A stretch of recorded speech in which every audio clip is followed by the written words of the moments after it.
Yo, what is up, everybody? Welcome back to a brand new video here on the channel. Hope you guys are all having a great day.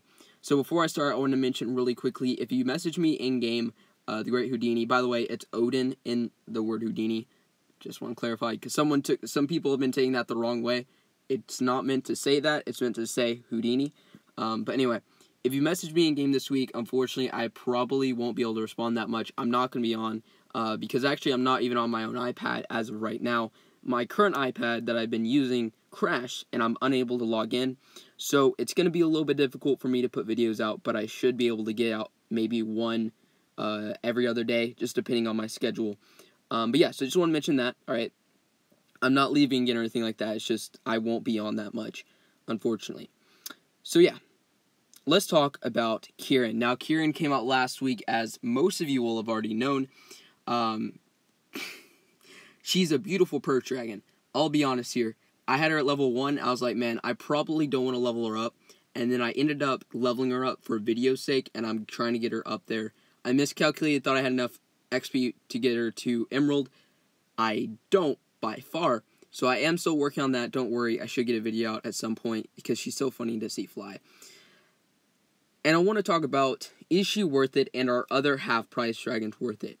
And this, I know, is a little bit late, as the half price is already over, but I will say right now, guys, Kirin is not the best dragon. She isn't. I mean, as a warrior, first off, warriors normally don't do that well.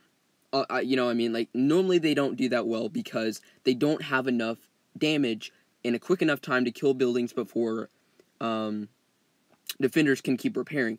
And their spells are normally not that good. Now, Kirin's spells are quote-unquote good, alright? Honestly, this war cry is quite interesting. I think it would be really, really nice if it was 1 rage and maybe a little bit of a reduced attack percentage, because two rage spells is actually quite expensive for a warrior especially, in my opinion at least, and it's difficult to get that much rage, even though he has Mystic Winds, because there is a, you're not going to have 2 bars of rage every single second to do Mystic Winds consistently. So yeah, you have Warcry, which increases your attack power, and then also you have Mystic Winds. Now, this Kirin, alright, she is quite good at dodging rage trains. So if you did get her, she is actually kind of useful for, let's say you're attacking a base with a rage train island like mine, and you're trying to, start a war attack for a high-level backer that isn't super OP, but better than the current base level, and you have 3 defenders. Well, she's actually kind of a decent starter dragon, because she can kill all those level 1 mages, because most rage trains are level 1, and this Mystic Winds will actually work really, really efficiently. Kill all the mages, you swap immediately, you lost no rage, and your attacker can start with some rage, and that can really change the outcome of that battle. So, in certain situations, is she useful? I would say she is, because Mystic Winds is honestly a very, very, very strong ability, in my opinion. So, and not to mention, right, she has 2 pretty good resists. Fire Flax, I mean, not, like, amazing, but you do see him at high levels. And then, of course, you have the Ice to resist, which is always a bonus. So, overall, she is useful in certain situations. Overall, she is not worth it. If you have not started already, and you didn't start working on her when she was half-priced, do not work on Kirin. She isn't worth it, guys. She just isn't worth it. Now, last week, I ended up actually almost maxing out Kirin's line for the prizes. And this is what I want to talk about. Alright.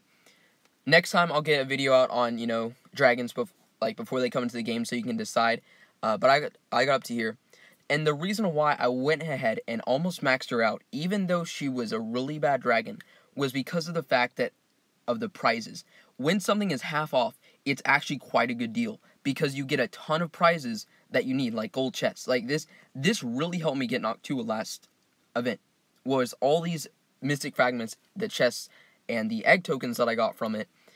This line actually really helped. So yes, if you are a free-to-play player, getting the half-priced is actually quite beneficial. And if you are a lower-level player, I'll be honest here, if you're a lower-level player, right, and you're like level, I would say, 1 to 50, or even maybe 1 to 60, you're going to have a difficult time maxing out a branch. Alright, you will. It's going to be very difficult because you're not going to get enough sigils because you're going to be in a bronze to, I would say, platinum at most league. And you're not going to get a lot of prizes. So, work as, if you're a lower level, and if you're on a team with lower levels, tell them to work on the half-price branches. Even if there is a better dragon in, let's say there's a Necrix that's full price, or a Kirin that's half price. If you're a lower level, get Kirin, because they're prizes. It'll help you level up faster, because it doesn't matter if you get a really good divine, but only get his, green stone. You're going to outgrow green pretty quickly.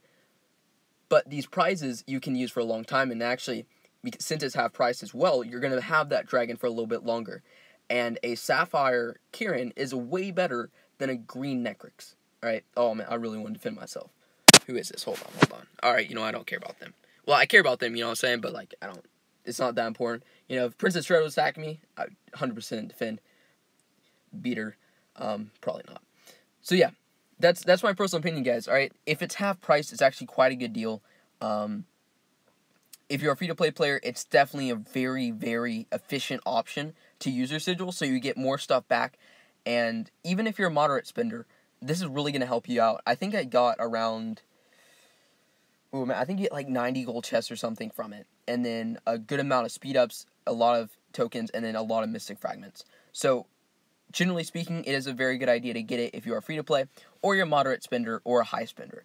Overall, you just have to evaluate the situation you're in. I would not stop a branch if you're, let's say, you're in Garnet tier, okay? And you just got the Sapphire Stone. I wouldn't swap. I wouldn't swap tiers because it's not worth it. You want to try and get up to at least 2 tiers. If you're in Garnet, you want to try and get to Obsidian. Alright, I went from having only Garnet dragons to Obsidian and 2 breeding events. Granted, I spent some money, right? But, you never know. Right? You could win the lottery tomorrow, right? And then be like, hey, you know what? I want to be, Princess Shredder, No Mercy Harv tomorrow, or the next day. So I'm gonna spend all this money. You never know. All right. That's all I'm saying is don't stop a ranch for it to get her. But if you are saving your sigils and you're a low level player, she's definitely worth it. Well, she isn't specifically worth it, but her prizes are, as well as in the future for future divines. It might be a good option for you to do that. So yeah, I'll do one quick attack. She isn't that good. Alright, I'll be honest here. You'll see it in this attack. She'll most likely survive. I'll pick a difficult base at least. Can she beat this? Maybe she beat this. I don't know. She might not be able to beat this. Also, have you noticed that the game is quite laggy lately? I don't know. That's just me.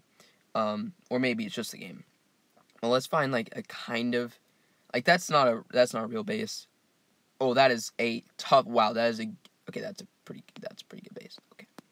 Okay, we're not touching that. All right, let's try. No, that's a little bit too easy. Okay, all right, we need to find a good one. All right, let's do this and let's not boost. Let's try this unboosted and see what happens. We won't invite because then it'll look bad because it's like, oh, you're farming level 100s that you one-shot everything from. All right, so when you start the attack, you want to do that. Make sure that you get some of that extra damage. Honestly, mages don't even matter. It's kind of funny, but nothing can get past these mystic winds. So it's actually kind of nice to not have to worry about the mages. And I said she's probably not going to make it, yet she does that. It just depends. She's good at taking out bases her own level with no defenders. With defenders, she's going to struggle a little bit, especially against trying to attack bases that are much higher level than her own. You're going to struggle, It's very difficult to kill bases with warriors that are much higher level than your own. Hunters can do that, warriors cannot.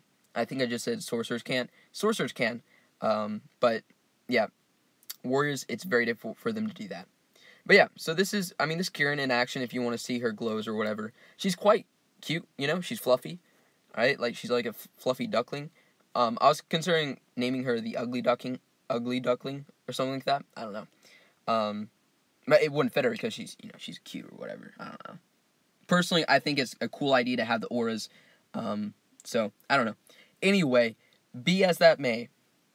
Thank you guys so much for watching. Hope you guys enjoyed. Hopefully this answers some questions in terms of whether she's worth it or not, whether you should get future season divines that are half price, all that jazz.